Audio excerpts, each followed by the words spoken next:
کہ بیوی شوہر سے نماز پڑھوا رہی ہے، شوہر بیوی سے نماز پڑھوا رہا ہے، تو میرے بھائیوں اس گھر میں برکت آئے گی، اس گھر میں رحمت آئے گی، اس گھر میں دینداری آئے گی۔ آج حالات بہت خراب ہے میرے بھائی، آج ہمارے گھروں سے دینداری ختم ہو رہی ہے۔ ارے آج گھروں میں کوئی قرآن پڑھنے والا نہیں، 24 گھنٹے میں گھر میں کتنے مسلمانوں کے گھر ایسے ہیں کہ 24 گھنٹے میں کوئی ایک مرتبہ اللہ کا نام لینے والا نہیں۔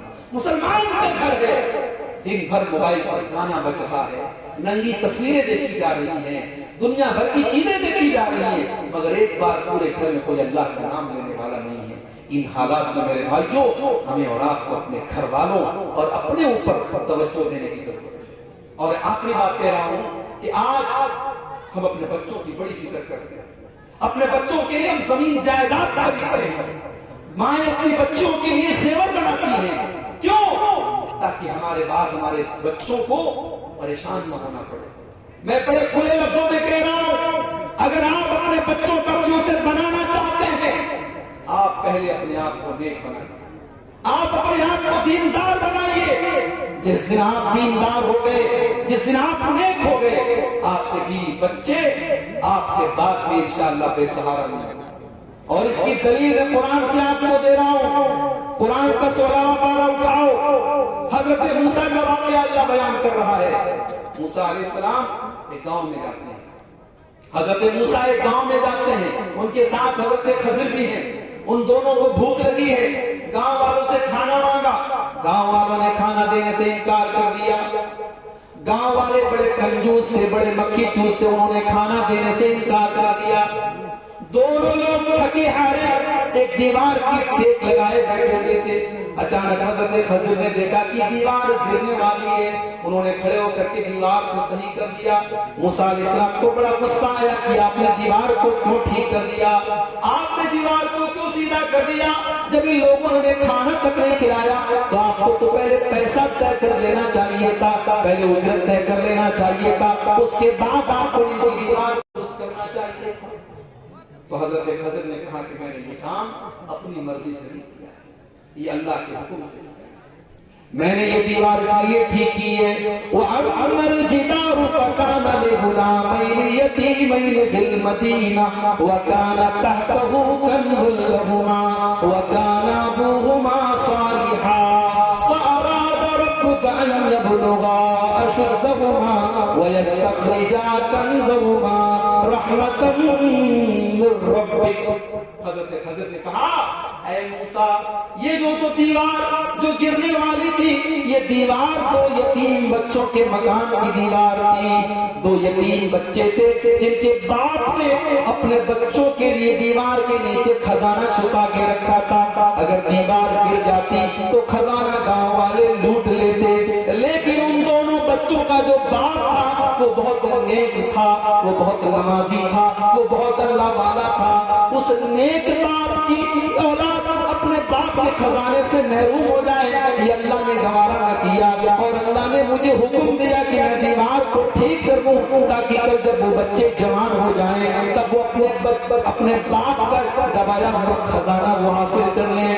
پتہ یہ چلا کہ اگر باپ نیک ہے اور باپ اگر دیندار ہے تو اس کی نیکی کا بدلہ، اس کی نیکی کا فائدہ اس کے مرنے کے بعد بھی اس کے بچوں کو ملتا رہے گا۔ اسی لیے حضرت عبداللہ بن مسعود رضی اللہ تعالیٰ عنہ جب رات میں تہجد کی نماز پڑھا کرتے تھے اور ان کا چھوٹا بیٹا ان کے پاس لیٹا رہتا تھا، سویا رہتا تھا، حضرت عبداللہ بن مسعود تہجد پڑھنے کے بعد اپنے بیٹے کو دیکھ کر کے کہتے تھے من اجلک یا بنیا، اے میرے بیٹے تیرا باپ رات میں اٹھ کر کے تہجد کی نماز پڑھ رہا ہے، رات کو اٹھ کر کے تیرا باپ اللہ کی بارگاہ میں رو رہا ہے، تیرے لیے رو رہا ہے، تیری خاطر رو رہا ہے تاکہ تیرا فیوچر اچھا ہو جائے، تیرا بھوشیہ اچھا ہو جائے، کل اللہ تعالیٰ اپنی رحمتوں میں تجھ کو جگہ دے۔ آپ اپنے بچوں کے لیے اگر ان کا فیوچر بنانا چاہتے ہیں، ان کا بھوشیہ بنانا چاہتے ہیں تو آپ پہلے اپنے کردار پر محنت کریں میرے بھائی، اپنے اوپر محنت کریں۔ اگر آپ سچے ہیں آپ کے بچے بھی سچے ہوں گے۔ میری ماں اور بہنوں، اگر آپ دیندار اور پردے میں رہیں گی آپ کی بیٹی بھی آپ سے پردہ سیکھے گی۔ اگر آپ سچ بولیں گی آپ کی بیٹیاں آپ سے سچ سیکھیں گی، آپ نماز کی پابندی کریں گی آپ کی جوان بیٹی بھی ہر ٹائم پابندی سے نماز پڑھے گی۔ ماؤں سے ان کی بچیاں سیکھتی ہیں اور بیٹے اپنے باپ سے سیکھتے ہیں، تو پہلے آپ خود اپنے آپ کو سنواریں اور سدھاریں۔